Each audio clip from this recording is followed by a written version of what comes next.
Now let us solve another problem related to magnetic torque acting on a current carrying loop placed in uniform magnetic field. Here in this diagram I have shown a rough horizontal surface that is lying in xy plane, and a uniform thin ring of radius r carrying current I, mass m, is also lying upon this rough horizontal plane. That is, the plane of the ring is initially horizontal. And now what is the question? Immediately after switching on a uniform magnetic field B along one of the diameters of this ring, the ring may start tipping about the end of one of the diameters of the ring. Then what we have to find? We have to find about which diameter, about the end of which diameter the ring may start tipping, number one. And if it may start tipping, then what must be the minimum value of B so that it can start tipping? The first question is this.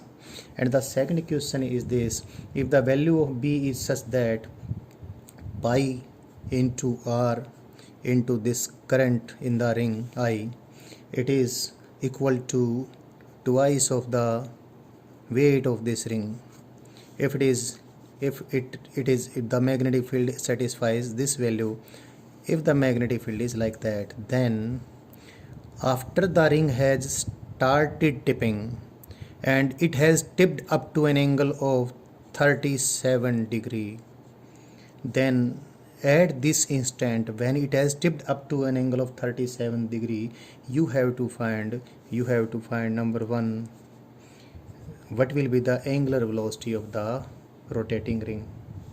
Number two, what will be the angular acceleration of the rotating ring. Number three, what will be the force of static friction so that the ring may go on tipping without slipping. And number four is, say, let us find what is the normal reaction of this horizontal floor on this ring so that the tipping and rotating process without slipping goes on. And the last one is, what must be the minimum value of coefficient of friction so that this tipping, that is rotation without any slipping, may go on. Here please differentiate with this coefficient of friction. I write it coefficient of friction with the magnetic moment of the ring. I denote magnetic moment of current carrying loops always by mu vector. So let us start solving it. इसको पहला जो इसका question है पहले उसको solve करते हैं कि जैसे ये मैग्नेटिक फील्ड हम स्विच ऑन करेंगे, ये अगर टिप होना शुरू करता है तो कौन सी डायमीटर के किस एंड के अबाउट टिप होना शुरू करेगा, और फिर कंडीशन भी निकालेंगे for the value of b so that it can go on tipping. देखिए ज़रा, इसका मैग्नेटिक मोमेंट किधर है? If this is x direction, this is y direction, then this is z direction. You can see that if you turn the fingers of your right hand along the current, then the thumb perpendicular to the plane of the loop will give the direction of the magnetic moment vector. So magnetic moment vector of this ring is in this direction, that is along z direction. So this magnetic moment will because of this magnetic moment and this magnetic field, the ring will feel magnetic torque, and the direction of the magnetic torque will always be such that the mu vector can align itself in the direction of the magnetic field. So ये जो mu vector है ये अपने आप को B की direction में align करेगा, यानी ये रिंग इस प्रकार से टिप होना शुरू होगा.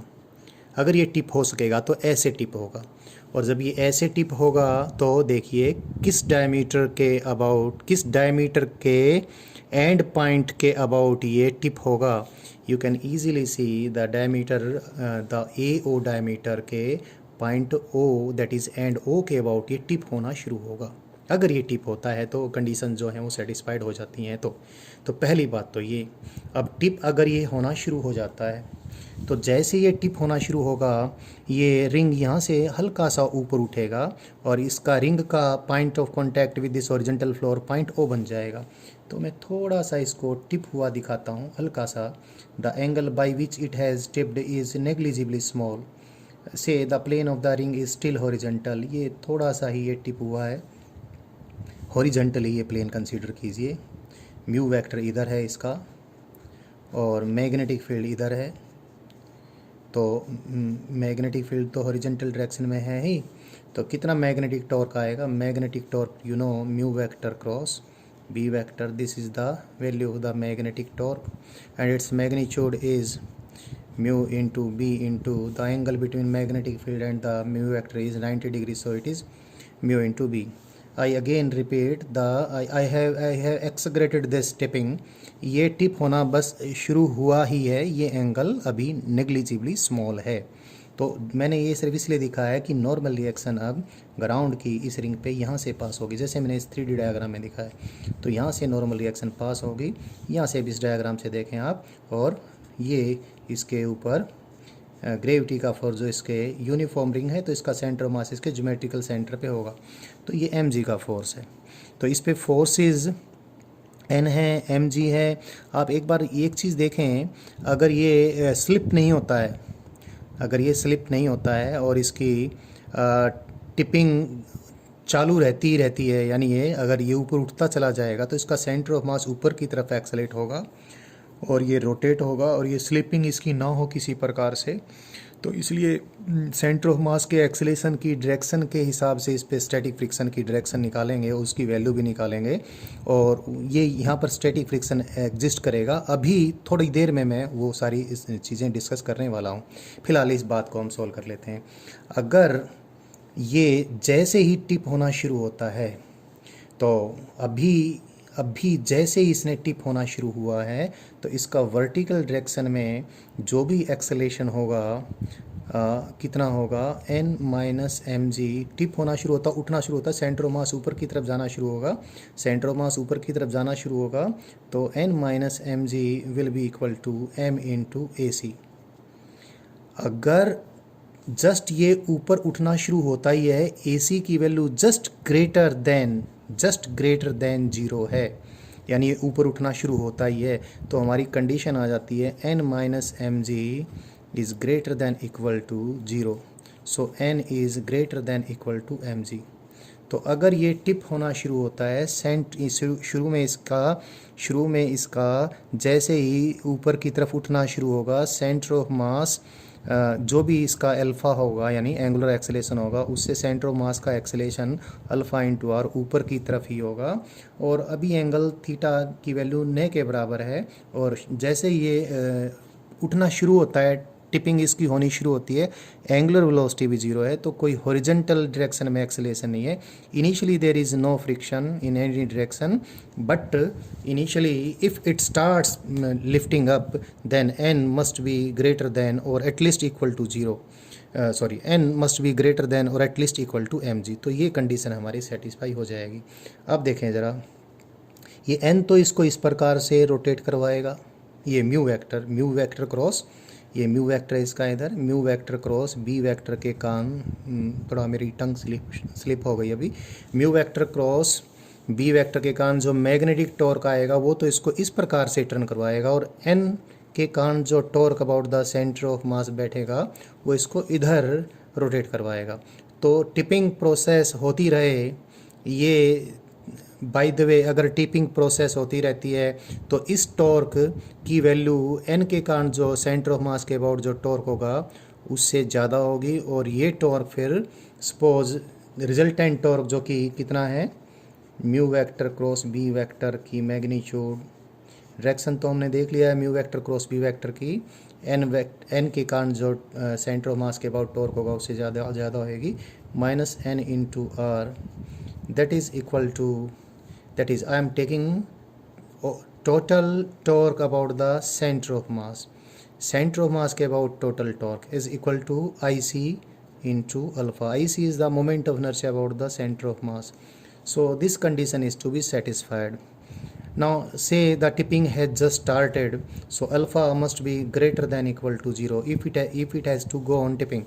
So if it has started, then alpha definitely must be greater than equal to 0. And you know the magnitude of mu into b I have already written, that is mu into b. Mu vector cross b vector की magnitude mu into b है, तो mu into b minus n into r must be greater than equal to 0. So the condition is mu into b is greater than equal to n into r, but n itself is greater than equal to mg, so the condition is mu into b is greater than equal to mg. Now let us put the value of mu. Mu is the magnetic moment of the current carrying loop, and you know it is area of the current carrying loop, that is pi r square, because it is ring, into current in the loop into this magnetic field that is greater than equal to mg, and this implies pi into r, yes, n into r, that is, oh I'm sorry, so that is I have just put the condition for n is greater than equal to mg, because mu into b is greater than n into r, because n itself is greater than mg. So if I put the condition for n here, then we get mu into b is greater than m into g into r. So mu की value मैंने put कर दी pi into r square into I, area of the loop into current into this b greater than equal to mgr. So the condition comes out to be pi into r into I into b is greater than equal to mg. So if the value of b is greater than m into g divided by pi ri, then this ring, current carrying ring, will start tipping about this point O, which is the end of this diameter, and it will start tipping if the value of b is greater than this. So we solved the first part of this question, and from now if we want to solve the next part, you must see the value of b given in the next part is sufficient to make the ring to go on tipping. Let us see. The condition is pi into r into I into b must be greater than equal to mg, and here the value of pi into r into I into b is given to be 2 mg. So the value of the b given from given here is sufficient, which is required to make the ring to go on tipping about the point O. तो भाई ये ring अब okay about tip तो करता चला ही जाएगा. अब tip करता चला ही जाएगा तो अगले सारे क्वेश्चन हम सोल्व कर लेते हैं, और अगले सारे जो क्वेश्चन सोल्व करेंगे उसमें हमने थीटा की कोई भी वैल्यू हम देकर इस क्वेश्चन को सोल्व कर सकते हैं. अगला पूरा का पूरा क्वेश्चन आपको रोटेशनल डायनेमिक्स को रिवाइज करवाएगा. आप कई चीज़ें और भी अच्छे से आपकी रिवाइज होने वाली हैं. थीटा की कोई भी वैल्यू मैं ले सकता था. 37 डिग्री मैंने सोच के इसलिए वैल्यू ली कि साइन थीटा की वैल्यू भी आसानी से और कोस थीटा की वैल्यू भी आसानी से मैं लिख सकूँगा, कैलकुलेशंस आसान हो जाएंगी. तो one part is solve. Let us go further. इसका अगला पार्ट मैं सॉल्व करता हूँ. अभी देखते हैं. अभी मैं 3D डायग्राम बनाने के बजाय इस प्रकार से ही सेक्शनल डायग्राम ही बनाऊँगा. Next part is the ring has tipped by an angle 37 degree. Ring 37 degree पे रोटेट हो चुका है इस पॉइंट O के अबाउट, और कोई स्लिपिंग नहीं है. So let us right the different physical quantities which I have shown already, and I must show here also. This is mu vector, and magnetic field you know it is given horizontal. Magnetic field तो horizontal है ही है. ये वो rough horizontal plane है जिसके ऊपर ये ring रखा हुआ है. ये रिंग का मैंने सेक्शनल डायग्राम बनाया है. रिंग का मैंने सेक्शनल डायग्राम बनाया. ये this is the ring. Radius of the ring is, this is point O, this is center of mass of the ring, and this is point A. Let us see. ये जो ring है tip हो क्या है, इसका मैंने sectional diagram show कर दिया है. And let me show other forces, the different forces. normal reaction acting here, whole of the gravitational force can be supposed to be acting through the center of mass of this uniform ring, and because it is uniform, so center of mass will pass through its geometrical center. And you will find that as I have shown earlier, the magnetic torque is winning over the torque produced by this normal reaction. So this will go on rotating like this. ये इस प्रकार जो rotate होएगा, यहाँ पर इसका जो भी अल्फा होगा उसके कारण से सेंटर ऑफ मास का जो एक्सेलेरेशन इधर होगा, एंगुलर वेलोसिटी भी गेन करेगा, सेंटर ऑफ मास का कुछ ना कुछ हॉरिजॉन्टल एक्सेलेरेशन निकलेगा जो कि इधर होगा, और कोई हॉरिजॉन्टल फोर्स इनमें से है नहीं। तो इसका मतलब स्टैटिक फ्रिक्शन ही हॉरिजॉन्टल फोर्स प्रोवाइड करेगा जो कि इसके इस रिंग को टिप करवाता हुआ एक्सेलेरेट भी करेगा और ये स्लिपिंग भी नहीं होने देगा। तो स्टैटिक फ्रिक्शन किधर होगा? जिधर सेंटर ऑफ मास के एक्सेलेरेशन का हॉरिजॉन्टल कंपोनेंट होगा, और वो इधर होना है। I repeat, because when it has come at this position it will have some angular velocity as well.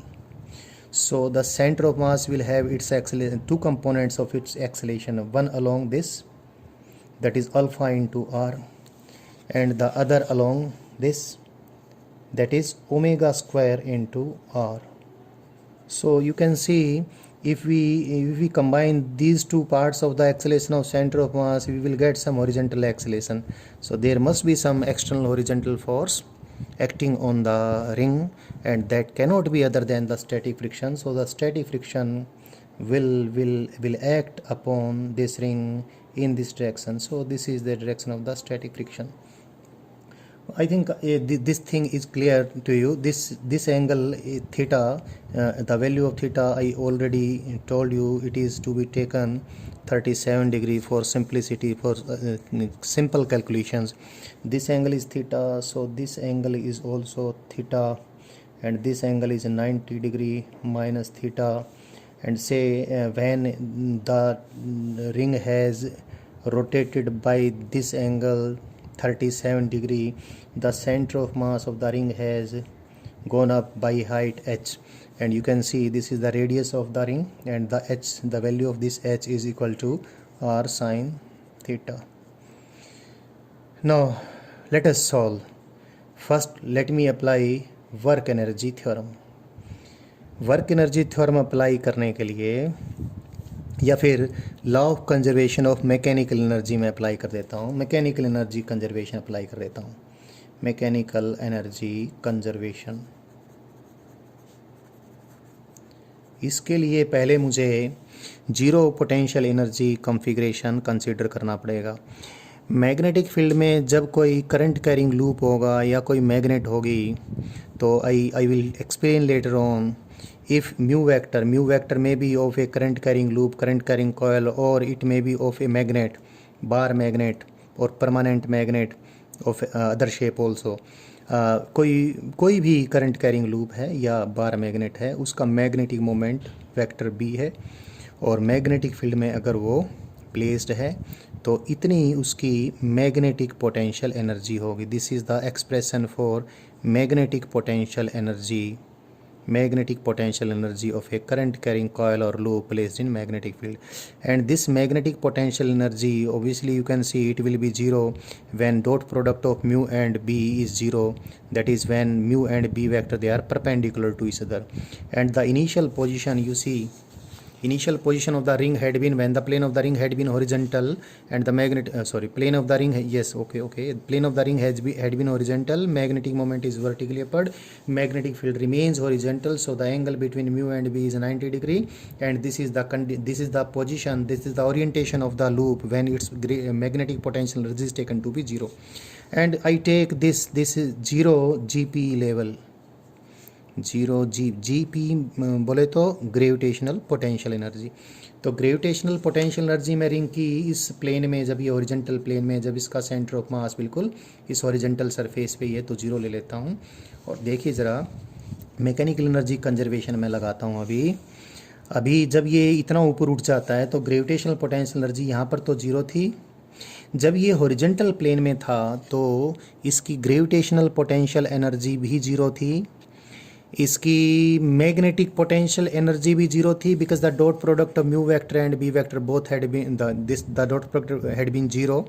तो मैग्नेटिक पोटेंशियल एनर्जी भी जीरो थी, ग्रेविटेशनल पोटेंशियल एनर्जी भी जीरो थी, काइनेटिक एनर्जी भी जीरो थी, इसलिए टोटल मैकेनिकल एनर्जी जीरो थी। Initial mechanical energy was zero. Now the final mechanical energy, kinetic energy half into I. This is the ring, uniform ring. It will rotate about the about one of its diameter. इस diameter one of the it will rotate about an axis parallel to its diameter.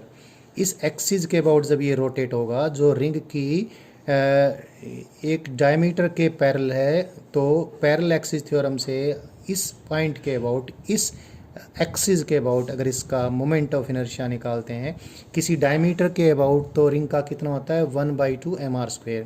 तो parallel axis theorem लगाएंगे तो कितना बन जाएगा 3/2 mr²। So it is half into I into omega square, that is rotational kinetic energy plus when it has lifted to this position, you can see the angle between mu vector and b vector.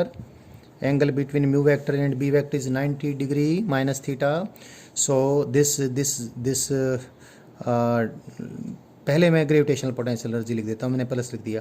तो gravitational potential energy कितनी होगी अब इस position में, m into g into h, and h की value कितनी है, it is r sin थीटा, इट इज़ दिस।